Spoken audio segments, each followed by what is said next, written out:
Okay guys, let us start the fourth law, okay, and which is the Gay-Lussac's law of gaseous volume. अब Gay-Lussac ने क्या बताया था इस law में? Let us start. Okay, at same temperature and same pressure, when gases combine or produce in a chemical reaction, they do so in a simple ratio by volume. At the same temperature and at the same pressure, when gases are react with each other or are produced during the reaction, okay, they are in simple ratio by volume. देखिए मैंने example यहाँ लिखा है H2 gas plus O2 gas मिलता है H2O gas, okay, water vapour मिलती है हमें यहाँ। तो यहाँ अज्यूम कर लो कि मैंने 100 मिली ऑफ हाइड्रोजन को लिया, तब ऑक्सीजन का कितना वॉल्यूम उसके साथ रिएक्ट करता है 50 मिली, और पानी का कितना वॉल्यूम क्रिएट होता है 100 मिली, ओके। अब देखिए इन दोनों का अगर आप सिंपल रेशियो निकालेंगे तो क्या निकलेगा 2:1।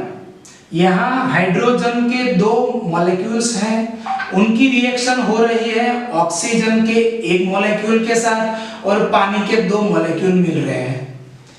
तो हो रहा क्या है, 2 volumes of H2 is react with the 1 volume of oxygen and we get 2 volume of H2O vapor। इसलिए तो मैं बोल रहा हूं प्रैक्टिकली ये प्रूव हुआ है ना कि 100 milli of hydrogen react with the 50 milli of oxygen and we get 100 milli of H2O vapor। So here the ratio of hydrogen and oxygen is simple 2:1 and which is fixed, okay। आपने पढ़ा होगा H2O में wait से proportion कितना था 2:16। तो यहां इस रिएक्शन में प्रोपोर्शन फिक्स ही है लेकिन वॉल्यूम से प्रोपोर्शन फिक्स है। समझते मेरी बात आप? ठीक है कि नहीं? ओके। दूसरा एग्जांपल मैंने ले लिया यहां, nitrogen gas react with the hydrogen gas to give 2 molecules of ammonia। Here again 1 volume of nitrogen react with the 3 volume of hydrogen। So the ratio of volume of nitrogen and hydrogen is simple ratio 1:3। Again third example, H2 plus Cl2 it gives 2 HCl। The ratio of volume of hydrogen and chlorine is again 1:1। तो ये बताया है गैय-लुस्सैक के rules में कि जब कोई gaseous molecules जो है एक दूसरे के साथ रिएक्ट करते हैं और हमें प्रोडक्ट मिलती है, तब जो रिएक्टेंट एक दूसरे के साथ जो रिएक्शन करते हैं वो सिंपल रेशियो होता है उनका 1:2, 2:3, 1:3, ये फिक्स होता है, ओके। उनका प्रोपोर्शन फिक्स होता है लेकिन by volume, okay. It's very easy. This law is actually the law of definite proportion. ये डिफाइनाइट प्रोपोर्शन ही है लेकिन बाय वेट नहीं है, बाय वॉल्यूम है, ओके।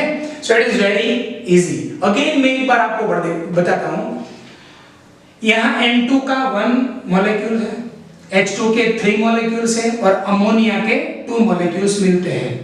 तो आपको समझना क्या है, 1 volume of N2 react with 3 volume of H2।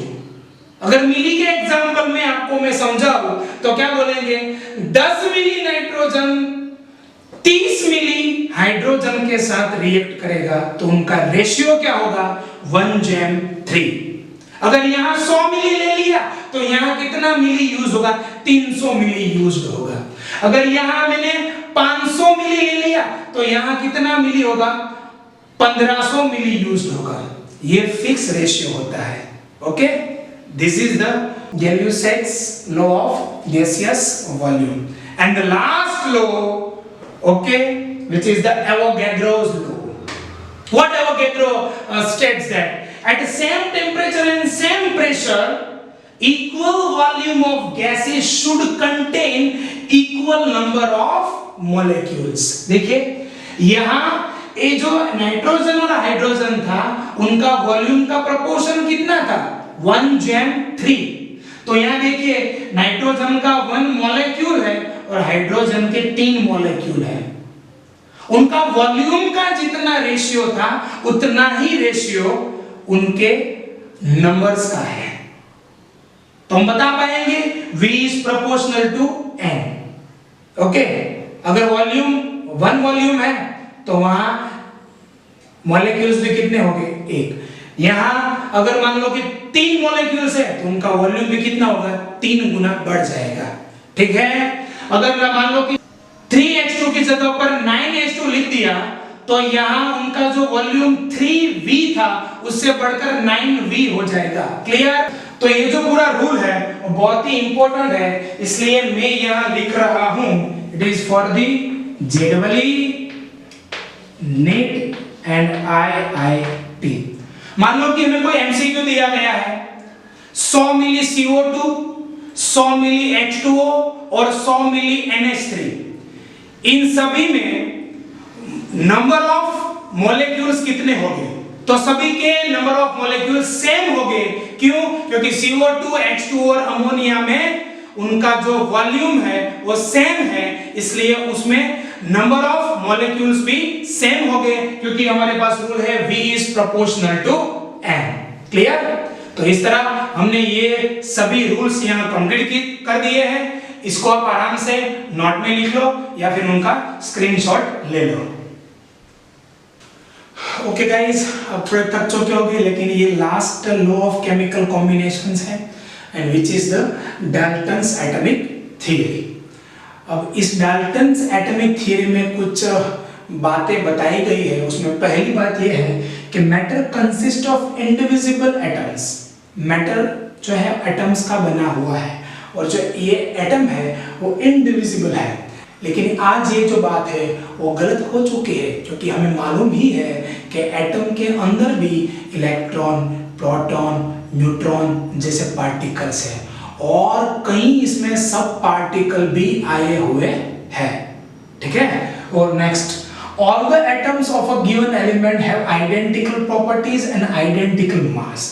आपको ये मालूम होगा, जब मैंने एलिमेंट, कंपाउंड और मिक्सचर पढ़ाया था तब मैंने बताया था कि कोई एक जो एलिमेंट है उसके सभी पार्टिकल्स या फिर वो एटम हो या तो मॉलिक्यूल हो। तो ये जो एटम्स है सभी एक एलिमेंट के सभी जो एटम्स है उनकी प्रॉपर्टीज, उनका वेट सभी आइडेंटिकल होता है। लेकिन डिफरेंट जो एलिमेंट है उनके जो एटम्स हैं उनकी प्रॉपर्टीज भी अलग है और उनका जो मास है वो भी अलग अलग होता है। कोई एक एलिमेंट के सभी जो एटम्स है उनकी प्रॉपर्टीज, उनका मास इक्वल होता है, लेकिन अलग अलग एलिमेंट के जो एटम्स है उनका प्रॉपर्टीज और उनका मास अलग अलग होता है। क्लियर? ये आपको मालूम ही होगा। Next, compounds are formed when atoms of different elements combine in a fixed ratio। ये भी हम पढ़ चुके हैं। एग्जांपल आपको दे रहा हूं मैं H2O। आपको मालूम है H2O जब बनता है तब इसमें हाइड्रोजन और ऑक्सीजन का प्रोपोर्शन क्या होता है 2:1। तो जो डिफरेंट टाइप के जो एलिमेंट है वो कोई फिक्स रेशियो में एक दूसरे के साथ रिएक्शन करते हैं और जो हमें छोटा पार्टिकल मिलता है वह पार्टिकल को हम बोलते हैं पार्टिकल ऑफ कंपाउंड, इसको मॉलिक्यूल बोलते हैं। ठीक है? Next, chemical reaction involve reorganization of atoms and these are neither create or nor destroy in chemical reaction। ये भी बात हम पढ़ चुके हैं ऑलरेडी। ओके, कि मैटर जो है उसको डिस्ट्रॉय भी नहीं किया जा सकता और उसको क्रिएट भी नहीं किया जा सकता। ये हम पढ़ चुके हैं। लॉ ऑफ मास कंजर्वेशन, इसमें हम लोग ये पढ़े थे कि नहीं? तो इसमें एक एग्जांपल आपको दे रहा हूं मैं। मान लो कि मेरे पास क्या है CaCO3 है। इस CaCO3 को अगर मैं हीट करूंगा तो मुझे मिलेगा CaO प्लस CO2।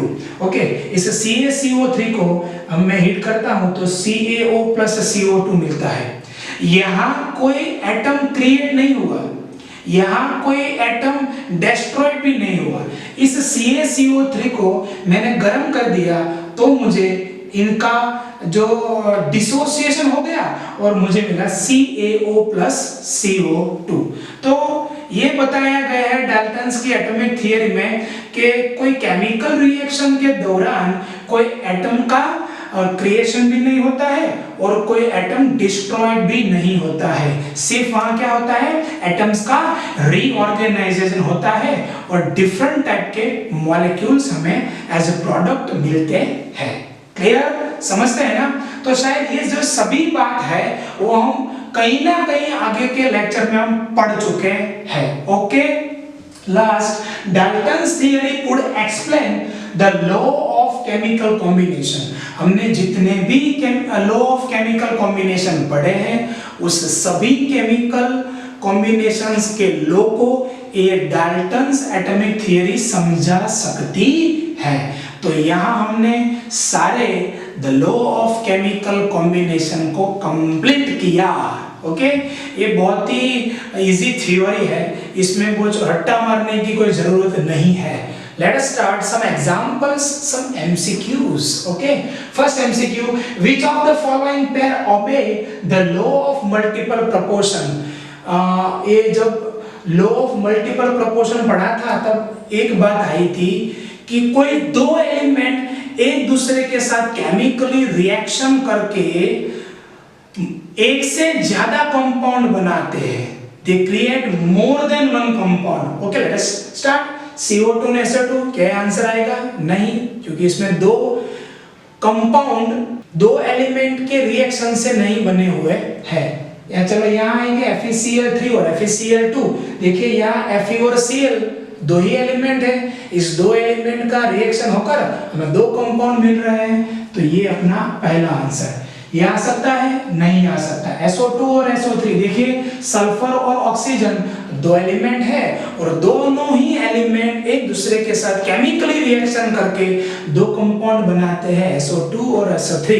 तो यहाँ लॉ ऑफ मल्टीपल प्रोपोर्शनल ओबे होता है। क्लियर? ये नहीं आएगा, ये भी नहीं आएगा, तो हमारा आंसर क्या होगा? B और D दोनों ही हमारा आंसर है। More than one correct option. Next, दूसरा एमसीक्यू, यह भी लॉ ऑफ मल्टीपल प्रोपोर्शन है। इसको मैंने यहाँ शॉर्ट फॉर्म में लिखा है law of multiple proportion. N2O3 and N2O follow the law of multiple proportion if the mass of oxygen combined with fixed mass of nitrogen in N2O is 16 ग्राम। इस N2O में nitrogen के fixed mass के साथ कितना gram oxygen combine होता है? 16 gram of oxygen combine हो रहा है। Next, then calculate the mass of oxygen combine with the fixed mass of nitrogen. देखिए यहाँ फिर आ गया बात फिक्स्ड मास ऑफ नाइट्रोजन। जितना फिक्स्ड मास नाइट्रोजन का यहाँ था N2O में, इतना ही फिक्स्ड मास ऑफ नाइट्रोजन इस N2O3 कंपाउंड में है। तो हमें फाइंड क्या करना है? The mass of oxygen in grams. Okay, तो ये अपन पढ़े ही थे, ये पूरा जो चार्ट है वो हम आगे के क्वेश्चन में पढ़ चुके हैं। तो यहाँ नाइट्रोजन का मास कितना होगा? 28 ग्राम। यहाँ भी नाइट्रोजन का मास कितना है? 28 ग्राम। ऑक्सीजन का मास कितना है? 16 ग्राम। और यहाँ ऑक्सीजन का मास कितना है? 16 into 3 48 ग्राम है। तो ratio of oxygen combined with the fixed mass of nitrogen is 16 jam 48 and is equal to 1 jam 3। Clear? तो मास of oxygen in N2O divided by mass of oxygen in N2O3 is equal to 1 divided by 3। तो mass of oxygen in N2O कितना दिया है हमें? 16 ग्राम दिया है। इसको मैं अज्यूम करता हूँ x और is equal to 1 by 3। so x is equal to 16 into 3 48 gram. Okay, तो ये वेरी इजी क्वेश्चन है, सिर्फ हमें ये रेशियो निकालने को आना चाहिए। अगर आप रेशियो आसानी से निकाल पाते हैं तो इस फॉर्मूला को आप रखकर उसमें वैल्यू रख दो तो आसानी से आपका आंसर आ जाएगा। ठीक है, तो ये जो पूरा टॉपिक, ये थियरी और दोनों जो एमसीक्यू है उसको आप नोट में लिख लीजिए या फिर उनका स्क्रीनशॉट भी ले लीजिए।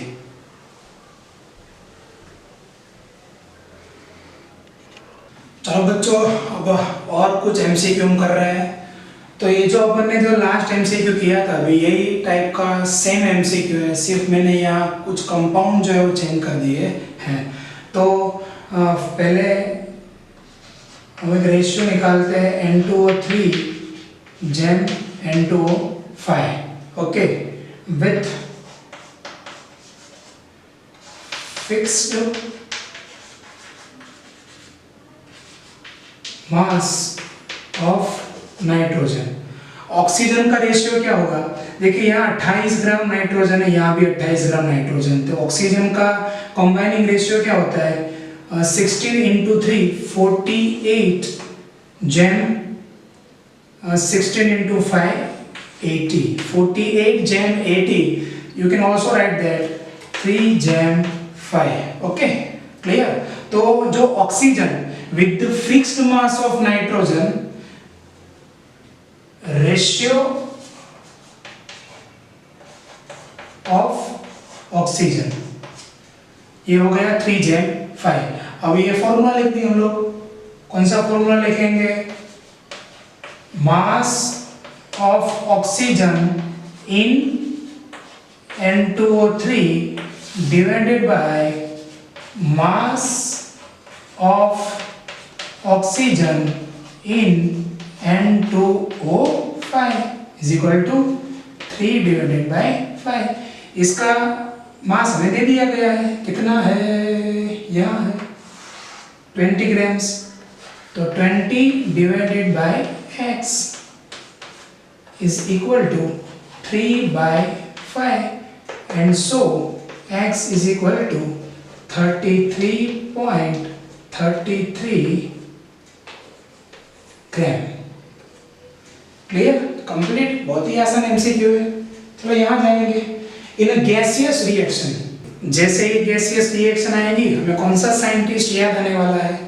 गैलियोसिक, okay, H2 gas plus Cl2 gas. तो चलो पहले हम लोग ये रिएक्शन लिखेंगे, H2 gas plus Cl2 gas will gives 2HCl gas.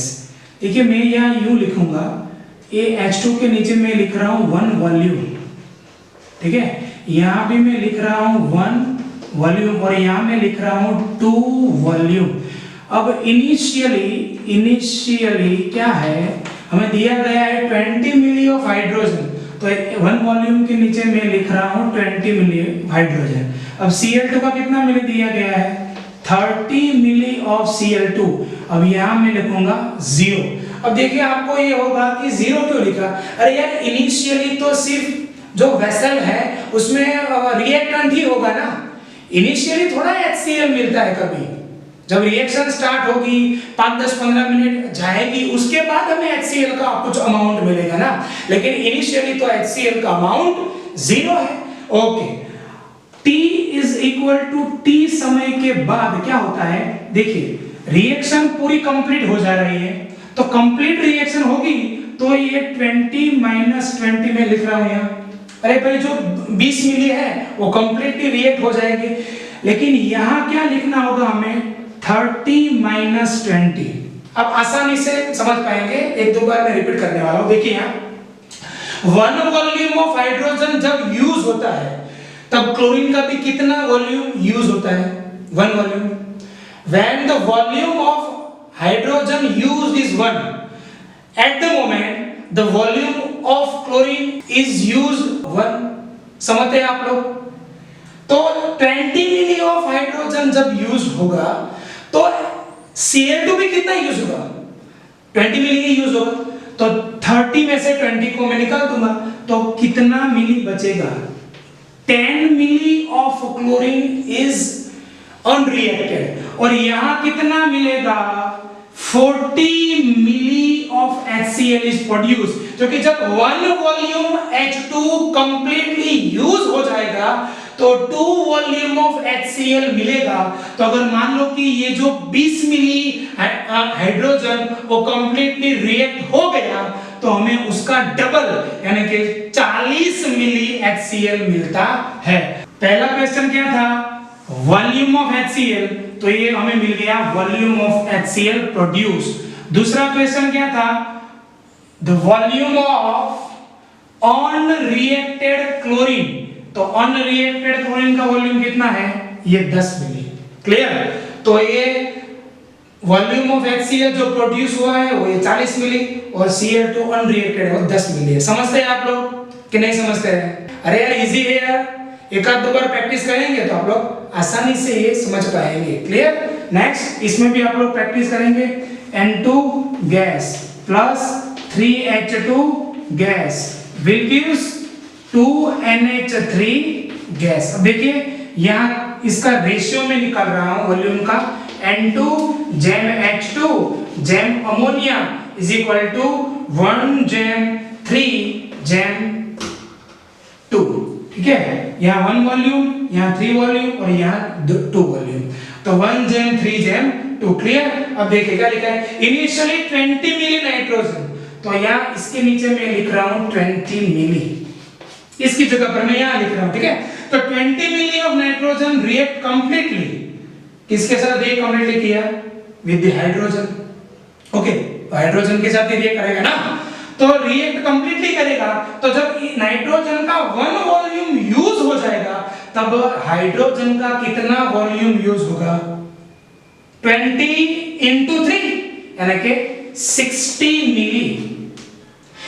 ये जो नाइट्रोजन का वॉल्यूम है इससे 3 गुना ज्यादा हाइड्रोजन का वॉल्यूम यूज होने वाला है। तो ये 20 मिली नाइट्रोजन यूज हो गया आफ्टर द कंप्लीट रिएक्शन, तो ये होगा 60 मिली। तो अब यहाँ अमोनिया कितना मिलेगा, चलो बोलो, रेशियो निकाल दो 1 जैम 2। तो अगर ये 20 मिली नाइट्रोजन कंप्लीट हो गया तो यहाँ हमें कितना मिली अमोनिया मिलेगा, 40 milli ammonia is produce after the complete reaction. Okay, एक आध दो बार रिपीट करके इस एमसीक्यू को आप आसानी से समझ पाएंगे। घर पर थोड़ा प्रैक्टिस करना, practice makes man perfect, woman को भी परफेक्ट बनाता है यार। ऐसा बोलेंगे सर आप तो ये बोल रहे हैं प्रैक्टिस मेक्स मैन परफेक्ट, यार पूरी मानव जाति के लिए मैं बोल रहा हूँ। ओके, प्रैक्टिस करेंगे तो आसानी से आप समझ पाएंगे। क्लियर, तो ये जो तीनों एमसीक्यू है उनको आराम से आप नोट में लिख लीजिए और उनके स्क्रीनशॉट भी ले लीजिए। Bye bye.